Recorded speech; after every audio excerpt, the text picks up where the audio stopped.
Welcome to the Brute Strength Podcast, bringing you worldwide experts from all areas of health and fitness. We cover training, nutrition, coaching, and mindset.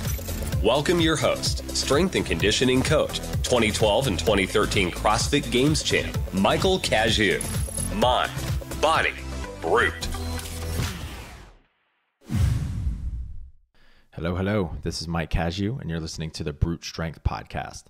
This week's guest is the owner of Beyond Macros, Matt Walrath. Matt is a super cool dude, and he's teaching nutrition. He's coaching people in their nutrition in a very, very unique way. We talk about how he connects with people as a coach and what you can learn from that. We talk about the meaning behind his company, Beyond Macros, and he lays out a very sustainable approach to nutrition.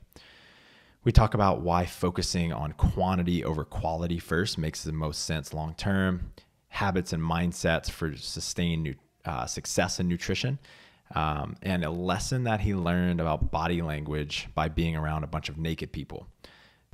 Matt is just a super interesting guy with a very holistic approach to nutrition and life in general, and I think you're going to learn a ton from this.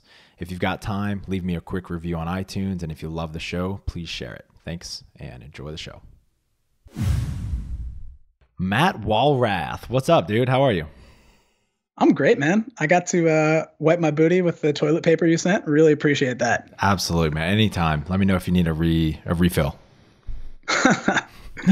So I want to talk nutrition, lifestyle, storytelling. We have so many things to talk about.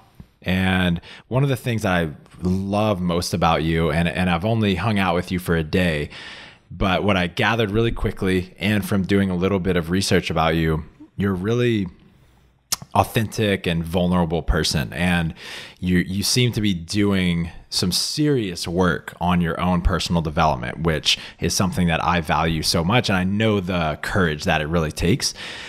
And you told me you had a story about your mom teaching you how to be vulnerable in the first place. What's the story behind that?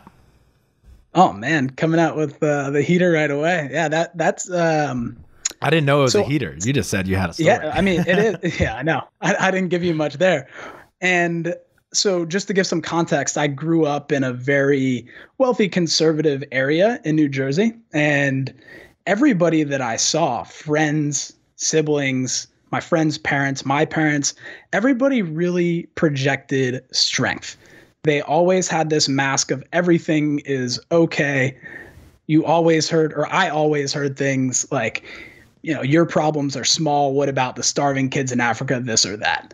And for most of my childhood, I was never given permission to feel my negative feelings. It was always, you can't have those. You're a child of privilege, and everybody around you is modeling that everything's good, project strength.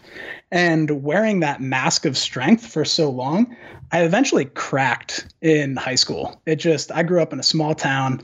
Your reputation follows you. And as soon as I realized that most of my reputation, most of my personality up to that point was not authentically me, I really had this internal struggle with it because I didn't know how to approach being authentic, because people had known me for 16 years up to that point since I was a kid, and they had their idea about who I was. And seeing that reflected back to me, anytime that I went to make a change, it was met with resistance. And as a young kid, that was scary to me. And it led to a lot of depression and anxiety throughout high school. And I really didn't see anybody modeling vulnerability and being able to talk about their problems. So when it really came to a head and I was really at just like the lowest low, just really considering just ending things, my mom picked up on it. Like, she had that motherly sense and just came into my room, gave me a big hug, asked me what was going on. And I think that's probably the first time I had cried since I was like a baby. And I cried like a baby. And my mom was just like, oh my God, this is what's been wrong. I know what you feel like. I went through these things when I was your age. You know, I still go through these things. And I was like, oh my God, because my mom is a very she falls very much to the masculine side of the feminine scale. And so I just thought, whoa, like my strong ass mom feels the way that I feel. And just having that for the first time, having somebody, especially my mom, showing me that it was okay to feel that way was a big breakthrough. I think that's really the point in my life where I felt like, okay, I can do this. Like I can live and I can be happy. I can be sad. And yeah, so I have my mom to thank for the path that I've been on. Wow, man. What a powerful story. Well, how did that change your experience of the rest of high school? Because I think you were 16 or 17 at the time, right? Yeah. So unfortunately, again, I was from a wealthy conservative area, and most of the time the solution is, okay, let's take you to the doctor. And the solution is, oh, you feel depressed and anxiety? Here's some antidepressants. Here's some anti-anxiolytics. And so I was hit with a kitchen sink in terms of medications. And it really restricted my ability to feel the full spectrum of emotions. Right. And to add to that, I also, as a young whippersnapper, developed a rather heavy daily cannabis habit. And the combination of the two really restricted my ability to feel those emotions. I would say it wasn't until I was about 23 or 24 that when I removed the cannabis from the equation that things really started to open up for me emotionally. However, I definitely felt a lot more hope for what the future could hold. And my first year of college is really when I decided that I could be the architect of my own life. Yeah. So you went to college. Take us through that journey a little bit, because I think you went in for one thing and came out for another. What were your college years like? Oh man. Yeah. So I played lacrosse in high school and college, and I ended up going to an engineering school in New Jersey where I grew up. And I was not being exposed to, I really should have started with a liberal arts education, but I was just being exposed to business and engineering classes. I wasn't being exposed to anything in the arts outside of that. And that was tough for me, especially going through another winter in New Jersey. And I had a phenomenal lacrosse season. Actually, that was another pivotal year in my life when one of the alumni who had an award named after him, just because the guy went from a zero to a hero on the team. Beside the point, he really drove home the story that his story was all about luck, and luck is where the hard work he put in met the opportunities that he was given. Mm-hmm. And that really opened up my ability to see that I could be the architect of my life. And that and a psilocybin experience in that same year really solidified it. And I moved out to California. I really knew that I wanted to get a liberal arts education. I enjoyed my business classes more than engineering classes. So I went in that direction, ended up out in California. And the year I got out there, I saw this one class that had the most California title to the class you could ever imagine. It was Eastern Philosophies of Health and Healing. And I thought, you know what? If I'm going to get the true California experience out of my California education, I need to take this class. And so I ended up taking this class, and we're learning things like meditation and different complementary and alternative medicine practices and modalities. And that really opened up a lot of my philosophies I carry with me today in my coaching. That's amazing, man. Yeah. So after college, you ended up getting a marketing job first, I think, right? Yeah, that was actually a job created. So a couple of friends and I decided that we loved events and we loved marketing. So why not start an event marketing company? Right. And so it was really fun at first. I mean, we were challenged by having to create an app for these events. We were challenged by having to market and sell and all these things. And that was fun until probably our third event, when I realized, holy crap, man, I'm helping companies give out more promotional products that are going to end up in a landfill. And that's so against my moral code. I felt like I was working against myself. I felt like it was a zero sum, if not a negative sum thing that I was doing. So eventually I came to the realization, I've got to leave this. Even though I put all that sweat equity in, I need to leave this. So you ended up feeling like it wasn't fulfilling to you, right? Yes, absolutely. And what did that mean to you then? What does that mean to you now? Yeah. So at the time, so again, bringing up another psychedelic experience, I had an experience with a plant called iboga around that time, and I really call it the master integrator because it's something that the effects of it last for 72 hours. So after the initial experience, I was still going about my daily life while I was still experiencing the effects of that plant. And it created this dissonance in me whenever I was doing something that was outside of my moral code. It was really like, man, like, ignorance was bliss, but you are no longer ignorant. If you do things that go against your moral code, you've got to live with those consequences, and it's not going to feel good. Mm-hmm. And that was the feeling. As soon as I went back to that work, because I had taken a little bit of time off to consider it, I did a little bike ride from San Fran to Los Angeles, went to Burning Man, and then had that iboga experience. And after I came back from that, I was like, all right, let's see. Like, I have all these realizations. Can I actually go back and do what I was doing? And within a week, I knew I was just completely on the wrong path. Wow. And that's when I ended it. And what did that feel like to be on the wrong path? Like what were you thinking? What were you feeling to that let you know, hey, I'm on the wrong path and I need to change it right now? When I think about where the feeling is in my body, it's like right where your rib cage opens up in the front of your chest right there, deep in there. That's where I felt it. It was like a knot in there. Why are you doing this? And it was this constant feeling of, as I'm doing the things, my brain's going elsewhere. And that's actually a litmus test that I use now to figure out whether or not what I'm doing is something I should be doing. If my brain starts going towards, go read about something you're interested in, go on social media, whatever, while I'm doing a task, I know that task is not something I should be giving my attention to. Mm-hmm. And that was a realization at that point that I got. Gotcha, man. That's powerful. Yeah. So then I think you go immediately into doing nutrition for people in a space that's very achievement oriented, like the CrossFit functional fitness space. And yet you have a very different approach to nutrition. How did all of this start to happen?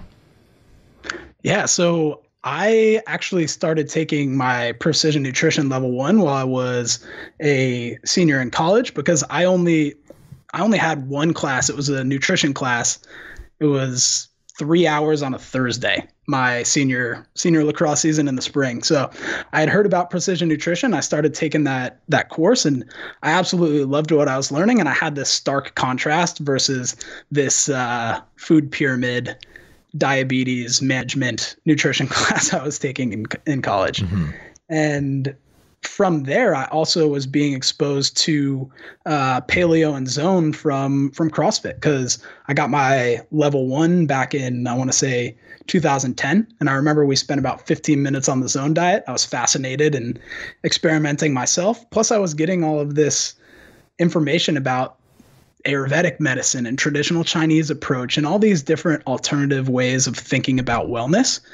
And it was really a process of synthesizing that. I didn't have to, but I decided that I was going to 100% commit to different diets and different dogmas, test them out, and do my best to take that Bruce Lee approach of just integrate what works and leave behind what doesn't. And I mean, it took years before I really ironed out my approach and managed to have consistent success with clients. So your company is called Beyond Macros. What's kind of the meaning behind that, and what's your general philosophy? Like how is what you're doing different from other nutrition coaches in this industry? Yeah, so we go beyond macros in the sense that when people come to us, oftentimes getting the right quantity of food is important for reaching their goals. And I'm sure, as you know, it's like with WAG, it's like if you get someone's macros right and they start to see some progress towards their goals, they're going to start trusting you more as a coach. Mm-hmm. And they're going to start trusting the process more. So we use the quantity first approach, and we use the quantity as a guide to shifting somebody's habits, because by shifting the habits and getting the habits to be second nature, or at least to getting the better choice from a nutrition perspective to be automatic, then that's how we create a sustainable transformation. And I think that's one of the things that's a little bit different from a mindset of my coaches and I is we're thinking about, okay, we've got to get somebody some results right now. And we have to think about how what we're doing right now is going to affect them 90 days after they're done working with us. Because there's just so much that comes into play. If I give somebody the right macros, but everything else in their life is just off. They're sleeping like crap. Maybe they exercise, but they're exercising too hard. They're not very active. They're not giving themselves time and space for inner work. Then the context that they've set up for themselves isn't conducive to maintaining that progress. The National Weight Loss Registry, if you look at the common denominators, this is a registry of people, over 5,000 people who have lost weight in diet trials and managed to maintain most of their weight loss. And one of the most common things is that those people have put the focus on changing their habits and their environment. So we look to go beyond in the sense that we need to help someone set up an environment and a context for their life that is conducive to continuing to progress even after they're done working with their coach.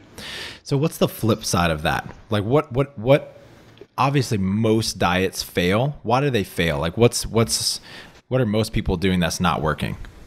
I can tell you from experience when I was offering people meal plans right after I finished PN, right, that the issue was a lot of times those meal plans represented almost a 180-degree shift from what was normal for that person.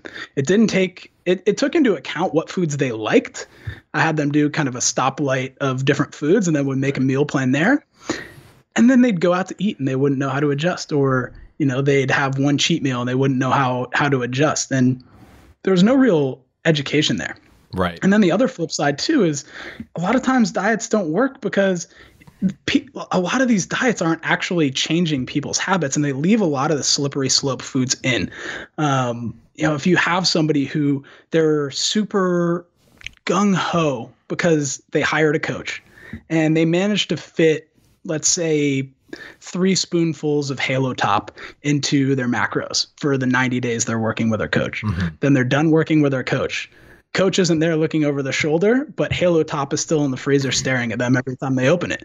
And if that's a slippery slope food for them, then maybe 3 tablespoons turns into 4. Like, treat yourself, right? You just lost 15 pounds. You hired a coach. You did everything you were supposed to.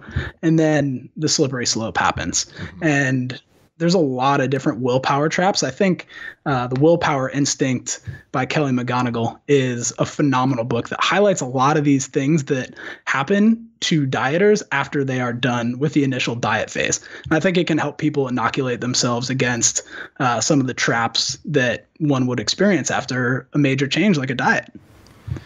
Yeah, I kind of look at it, to use your meal plan example, I look at it like you're giving someone a stencil to make a piece of art, and as soon as the stencil is not there, they have no idea how to draw anymore, right? Because they never learned it in the first place. So if you get a meal plan, or you have someone telling you exactly what to eat, that works as long as that support is there. And as soon as the support is not there, like you go out to eat, or you go over to a friend's house, or you stop working with the coach, you have no idea, you haven't built the skills or instilled the habits necessary to navigate your own nutrition. So we have a very, very similar approach, man.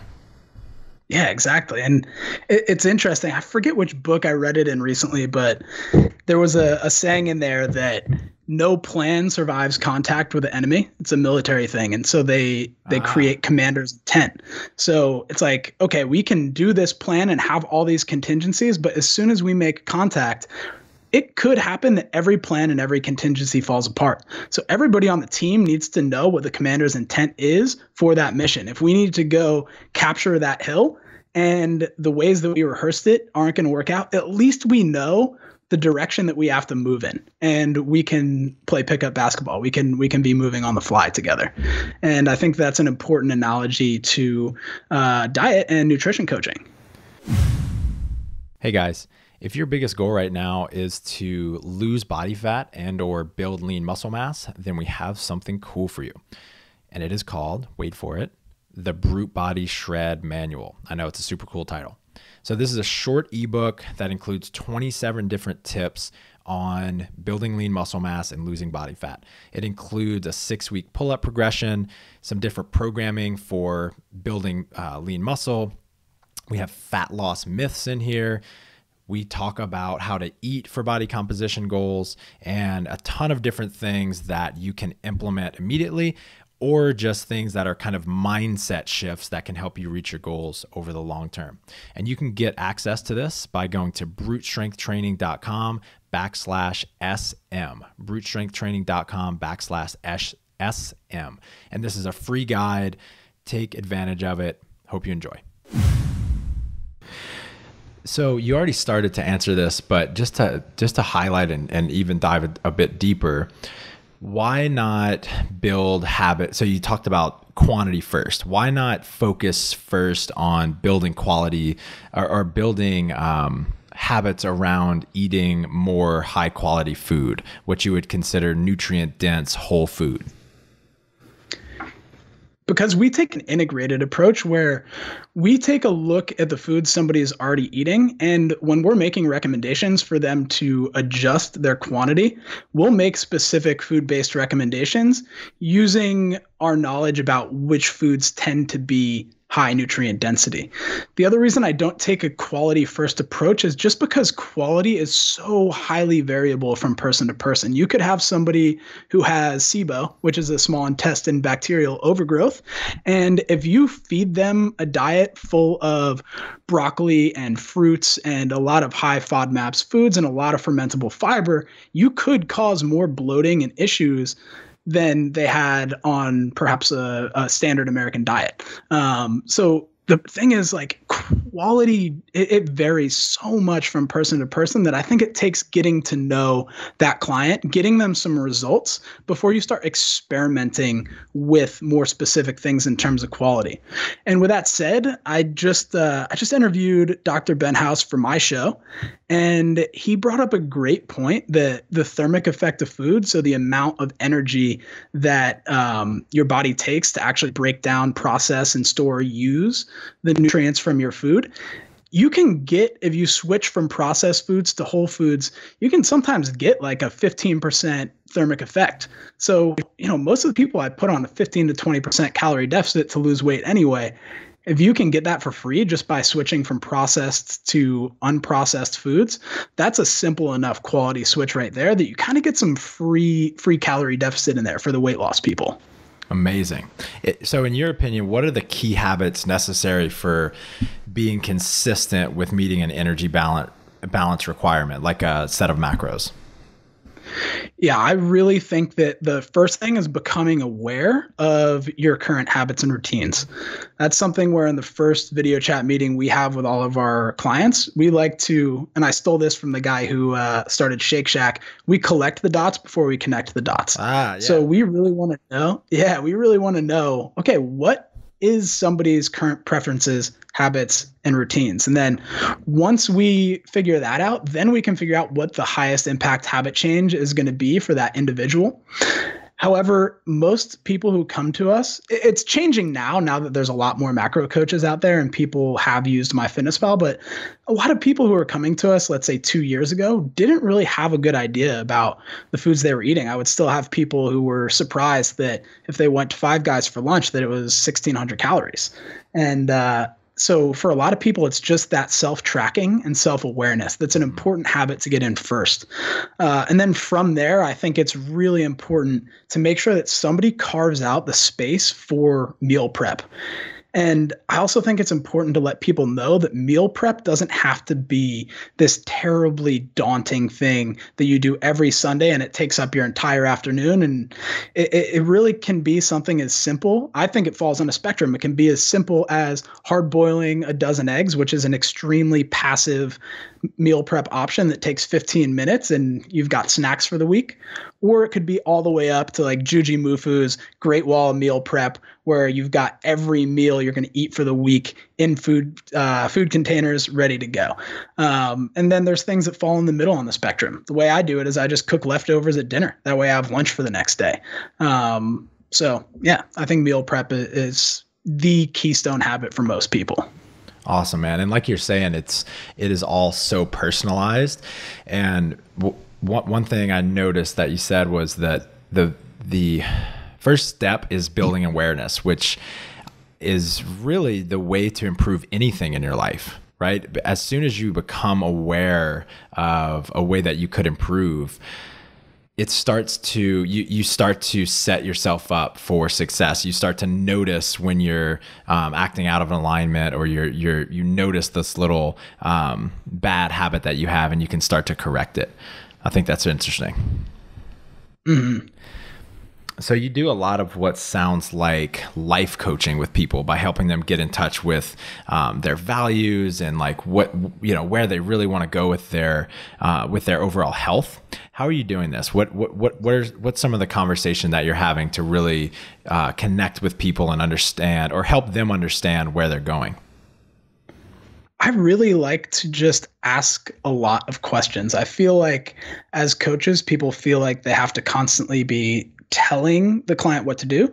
Like when I train coaches to coach for us, the first thing that I really have to get them to unlearn is that need to give a million different recommendations.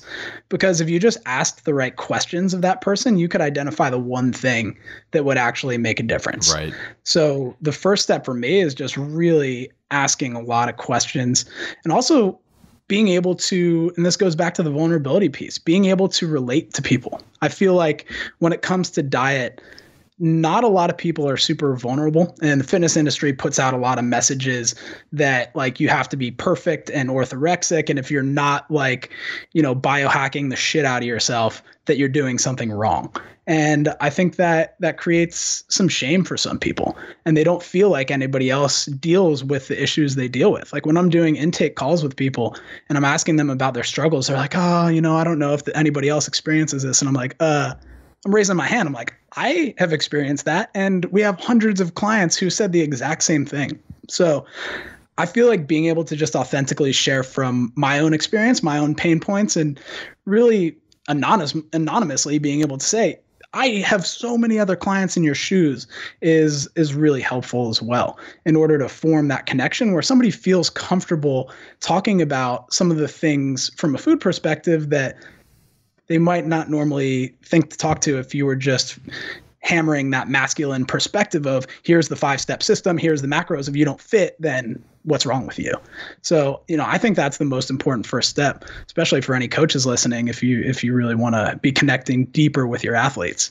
And then from there, man, one of the big habits that I like to get people to change within our first 90 days working together is creating the space for inner work. Because I get everybody to create some space for meal prep, and then I always they can do whatever falls in the spectrum for them that week. And then the same thing, if you carve out an hour of Michael time to do your inner work, to do your personal development per week, what that looks like might shift, but at least you've created that space for yourself. And then the sky's the limit. That's badass, man. Exactly. That's a cool way to influence people. And one thing I found really interesting is the piece about asking more questions. Something I've been working on recently as a coach and as a teacher and leader is a concept that I learned recently called minimally supporting people.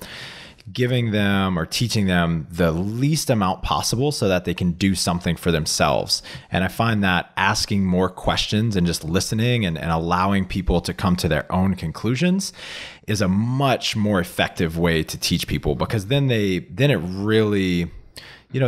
kind of telling themselves to do it rather than me telling them to do it. So that's really cool that's the way you're approaching things. Mm-hmm. Yeah, I think that's super important. I like to give my new coaches this writing prompt, and it goes along the lines of, all right, so you're walking down the street in your hometown. You know this place like the back of your hand. And a couple tourists come walking up, and they're like, hey, we're really looking for some good coffee. And you start telling them about this place that's super fringe that you absolutely love. It's your favorite spot. They play your favorite music. They have your favorite art on the walls. And then the tourists look at you and they shake their head and then they go walk towards Starbucks. That's the writing prompt. And then just write about what comes up? Yeah, write about what comes up. You just gave them the best recommendation ever and they walked towards Starbucks. Right. How do you feel? What comes up for you? Wow. Oh, that's interesting, man. I'm going to try that. Yeah.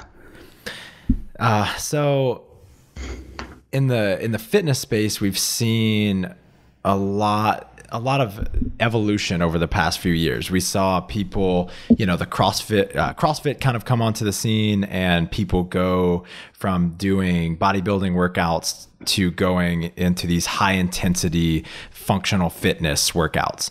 And they were doing one workout a day. And then we saw people going to 2 times a day, 2 a days, getting some extra strength work in.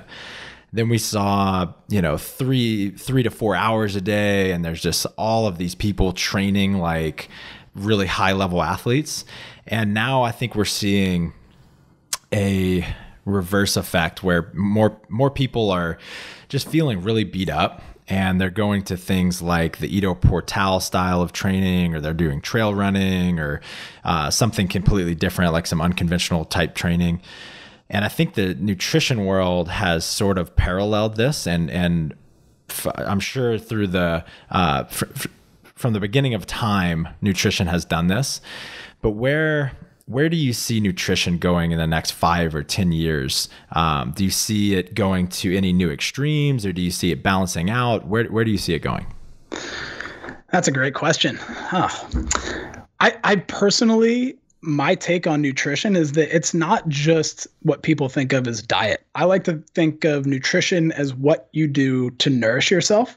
I feel like being in the nutrition space, most people think nutrition, diet, abs, sexy. That's why they come to us. And I believe that gives anybody in the nutrition space or the fitness space, these really sexy fronts, this responsibility to give people what they need outside of that realm. Because like when I had Dr. Kirk Parsley on my show and I was doing a bunch of research on him, he doesn't have much of a social media following, but he's the subject matter expert on sleep for CrossFit, SEALs, like all of these different domains. And he's been on hundreds of podcasts, but the way that I thought about that is people don't connect sleep with their abs. They don't connect sleep with big muscles.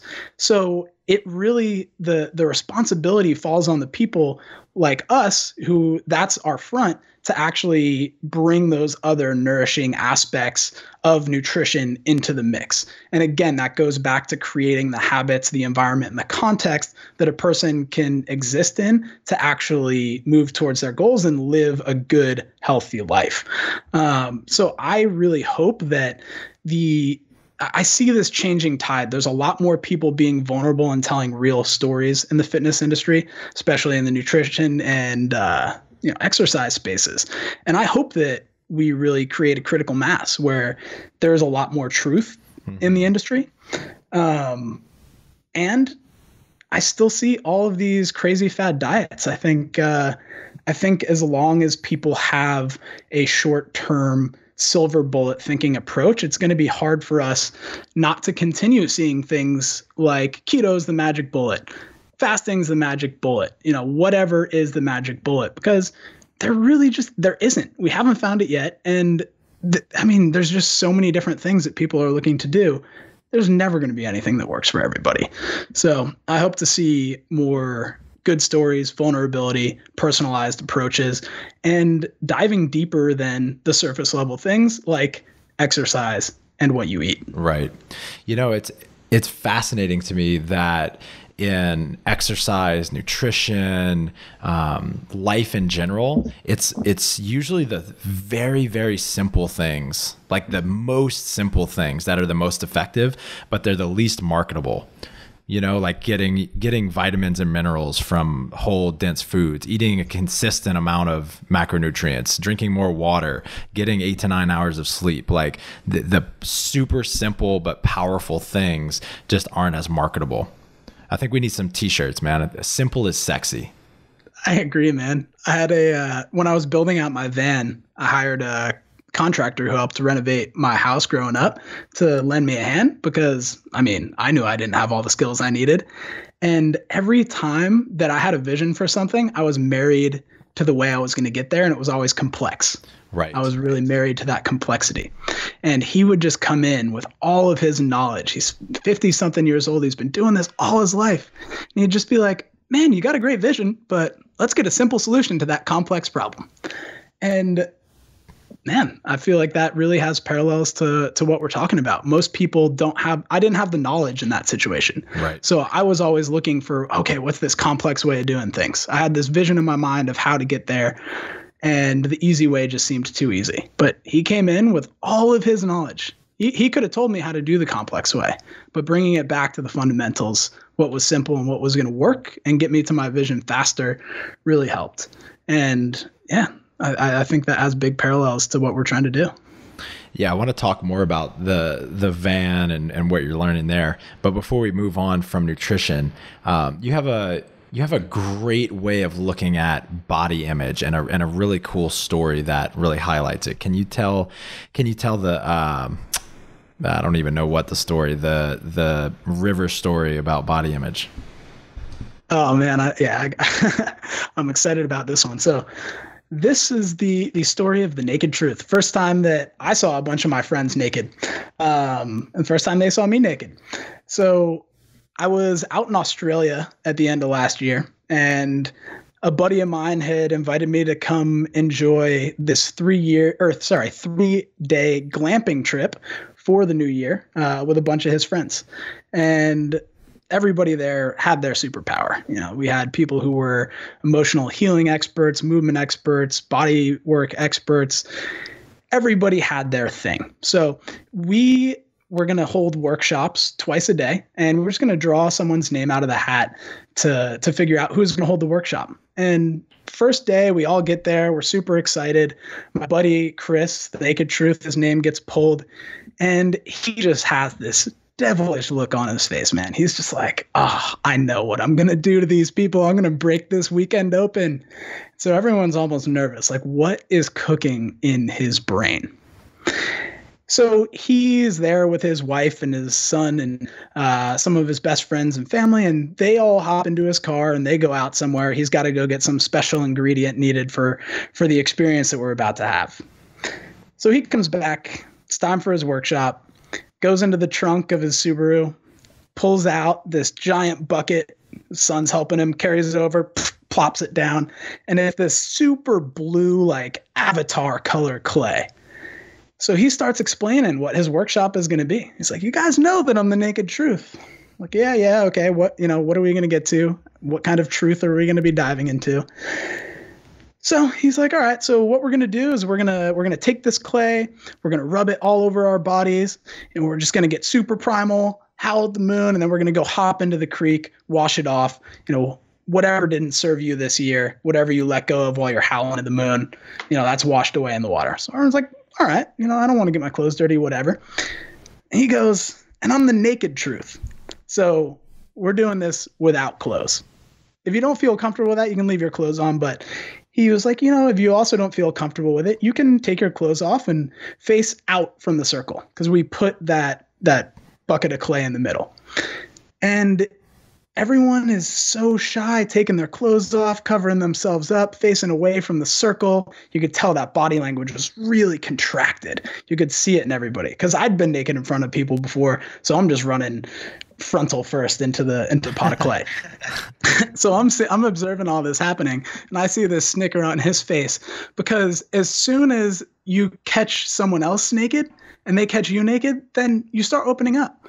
Everybody, their body language started opening, and then all of a sudden it's like we got into this space of being kids playing naked on the playground again, and everyone's body language completely opens up. Everyone was free for the rest of the weekend. It was great. And one of the big lessons that I took from that, from a body image perspective, is everybody was so worried and in their own head about what everybody else would think about their naked body that they forgot, oh, wow, everybody else is in their own head about what everyone else is going to think about their naked body. they don't care about what they're seeing around them because they're so wrapped up in their own shit. Yep. And I think the same thing applies to body image. It's like people have a lot of shame around their body because they probably think that, oh, somebody else is judging me. And maybe some insecure person is judging them.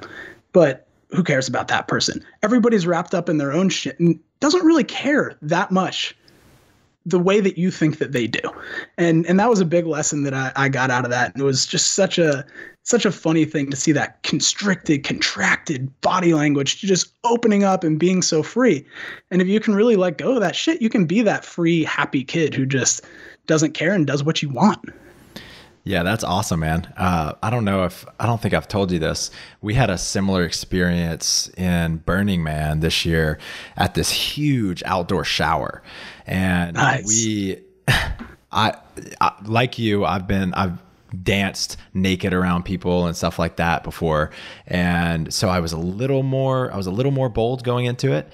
And Adi, this was like one of the biggest fears in her life.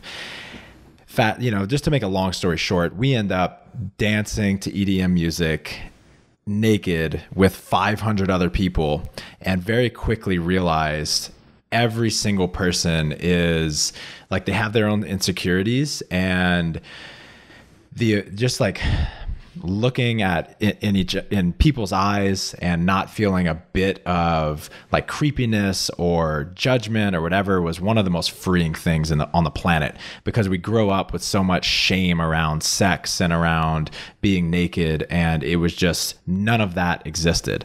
It was a really cool experience. Dude, that's awesome. I'm so stoked to hear that you two had that experience. Yeah, because I know just from hearing Adi talk about her past that must have been a thing for her. For sure. She got out of there. What came up for you there? For me, yeah. I'm thinking back to it. I think I just felt extremely human. It's like, it's the most natural state you can possibly be in.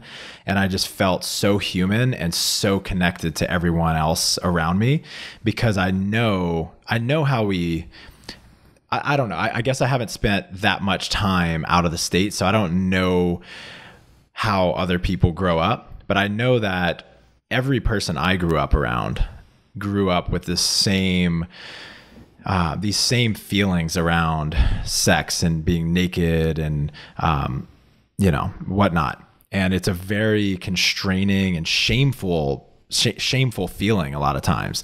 And there's a lot of fear associated with it. And I felt this feeling of just being completely free.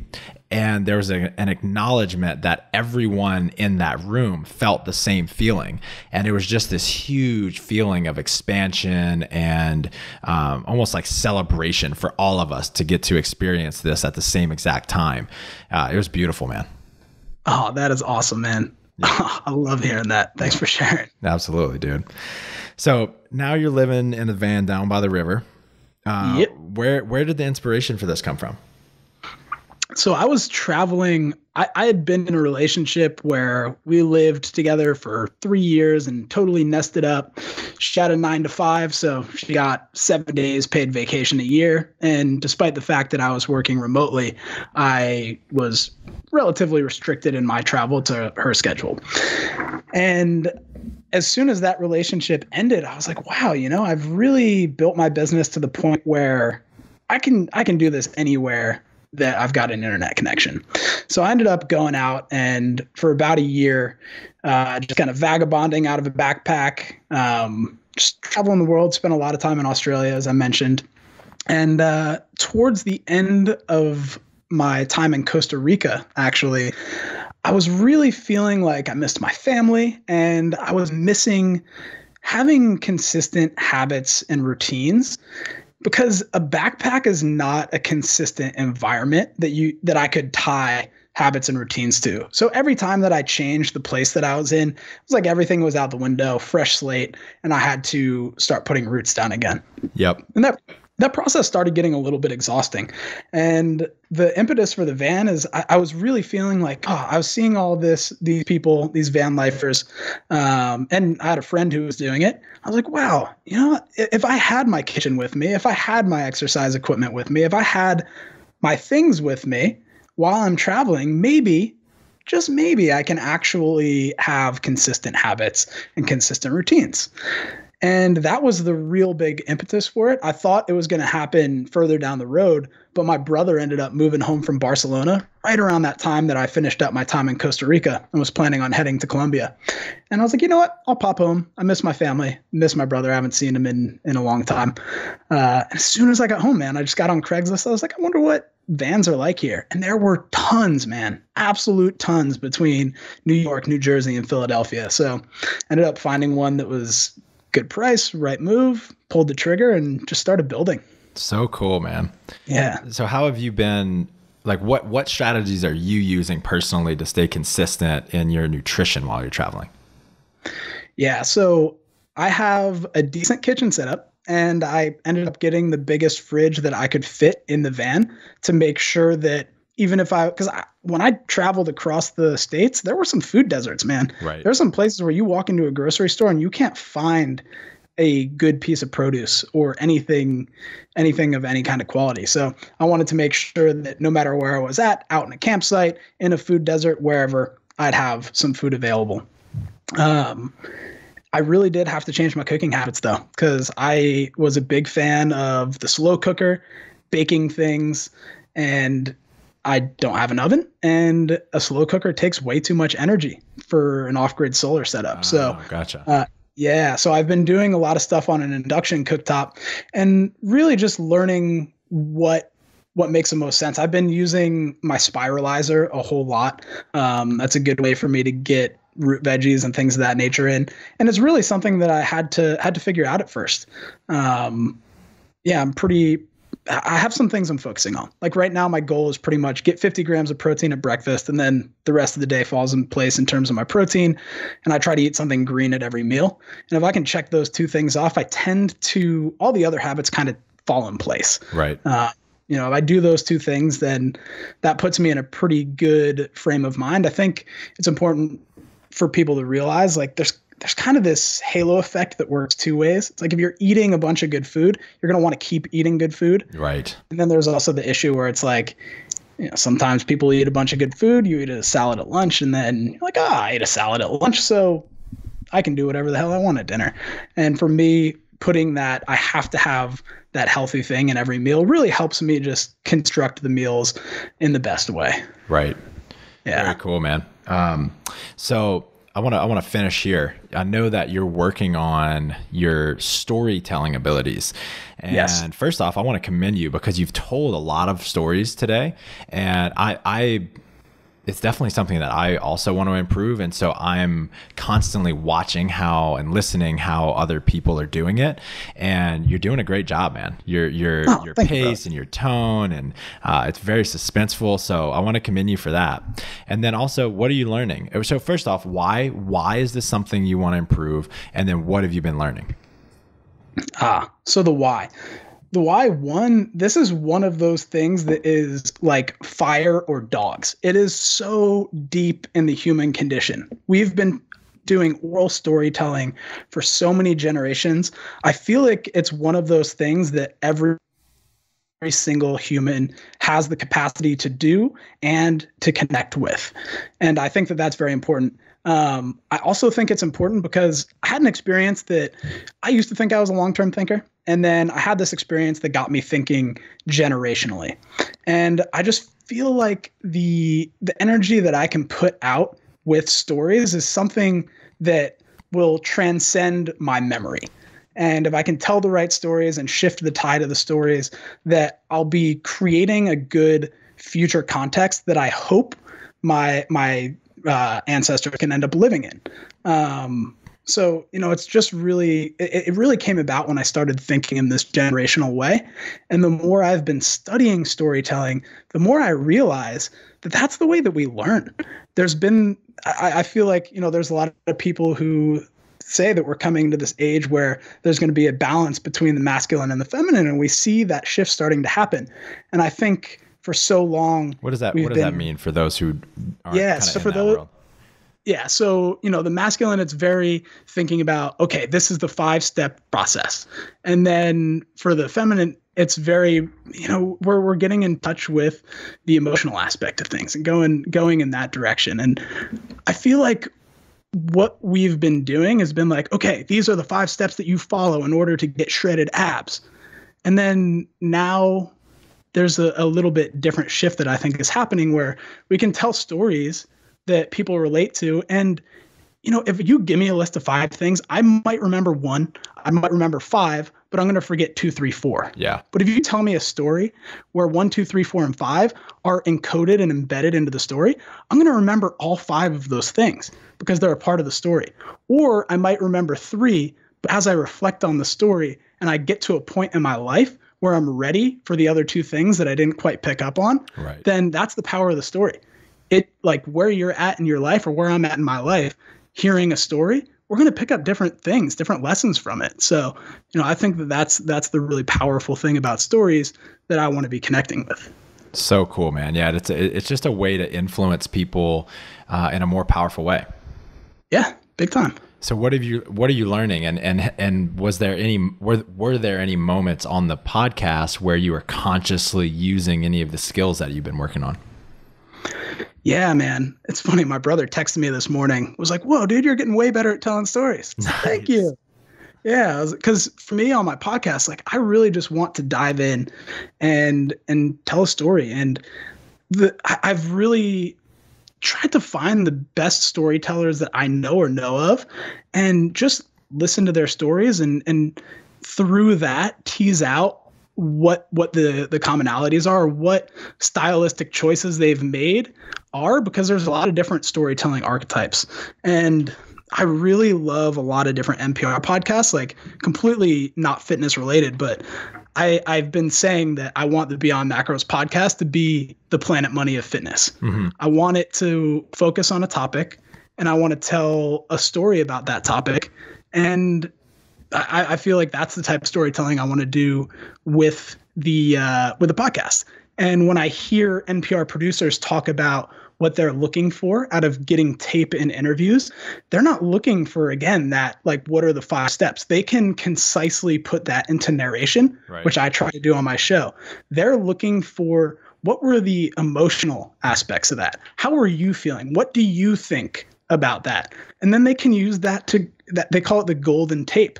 And they can use that to color the story and color the narrative rather than having somebody tell the 5 things. Because then, 1, 2, 3, 4, 5 on the list, you might forget those. But again, you tell a story, you'll probably retain it better. So I think those types of oral storytelling with podcasts, and then a former guest on your show, Mark England. I've been with him for a week. That guy is... man, yeah. Dude, he is such a good storyteller. Every night he's had me just like on the edge of my seat with the story. I know, dude. It's insane. So he's a guy that I look up. I really look up to the guy and his storytelling ability. So if I could be like Mark England, I'd be very happy, man.